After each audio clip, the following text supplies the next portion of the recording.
السلام عليكم ورحمة الله وبركاته. أهلا بيكم في الحلقة 16 من بودكاست فذكر. النهاردة موضوعنا مميز شويتين. النهاردة هنتكلم عن حاجة مهمة جدا في حياتنا، وللأسف كتير مننا مفتقدها في حياته. الحاجة دي بتخلي قلبك مرتاح ونفسك طول الوقت هادية، حاجة كلنا محتاجينها في حياتنا بجد. الحاجة دي هي العفو والتسامح. وعايز من كل واحد بيسمعني دلوقتي يعمل شير وما تكسلش، عشان البودكاست دي بالذات عايزينها توصل للكل، فالدال على الخير كفاعله. وصلوا على النبي. كلنا مرينا بمواقف مع حد ظلمنا فيها، او حد اذانا بكلامه او بتصرفاته، وساعات بنفضل شايلين جوه قلوبنا وبنقول مش قادر انسى، مش قادر اسامح. بس تعال نفكر مع بعض كده، هل لو فضلت شايل جواه ده هيصلح حاجة؟ هل ده هيخليك مبسوط؟ بل بالعكس، ده الوجع هيفضل يزيد في قلبك. النبي صلى الله عليه وسلم كان أطيب خلق الله، ورغم الأذى اللي شافه من قريش ورغم اللي عملوه فيه يوم فتح مكة لما وقف قدام الناس اللي طردوه وأذوه بالكلام وبالأفعال وبتصرفاتهم، عارف بعد كل الظلم والأذية دي قال لهم إيه؟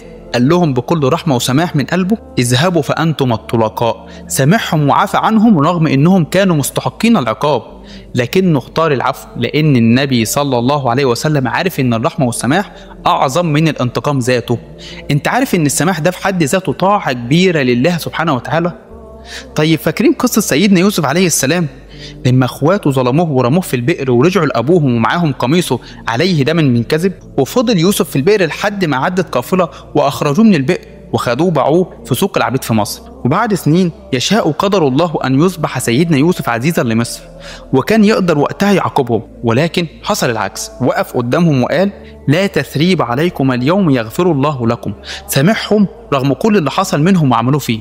فكر كده كويس، كام مرة سمعت حد من قلبك وحسيت انك مرتاح نفسيا كده من جواك انك عملت كده لوجه الله؟ وبرضه فكر كده، كام مرة حد سامحك على فعل او تصرف انت عملته اتسبب في اذاه حتى لو انت مش واخد بالك، وحسيت قد ايه ده جميل في حياتنا لما نكون متسامحين وقلوبنا فيها الرحمة. مش عايزين نشيل الحقد والبغض ده في قلوبنا، ده مهما كان الدنيا مهما طالت فهي فانية، واللي بيعفو ده مش انسان ضعيف. العفو ده بيدل ان الشخص نقي القلب وانك شخص قوي جدا كمان. العفو رحمة من ربنا علينا. العفو والتسامح ده بيقربنا من ربنا سبحانه وتعالى.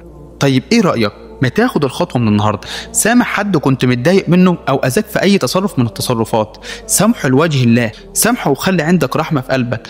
الرحمة صفة من صفات الله عز وجل واسم من اسمائه، فهو الرحمن الرحيم، وهو من علمنا الرحمة والتسامح في القلوب. وبكررها تاني، الدنيا بجد مش مستاهلة نشيل من بعض.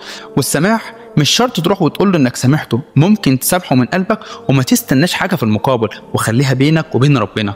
اللهم اجعلنا من العافين عن الناس كما نحب ان تعفو عنا يا الله. واكثروا من دعاء اللهم انك عفو كريم تحب العفو فاعف عنا، وبالذات في هذا الشهر الكريم. اشوفكم في الحلقه الجايه باذن الله. كان معكم احمد رفعت من بودكاست فذكر، والسلام عليكم ورحمه الله وبركاته.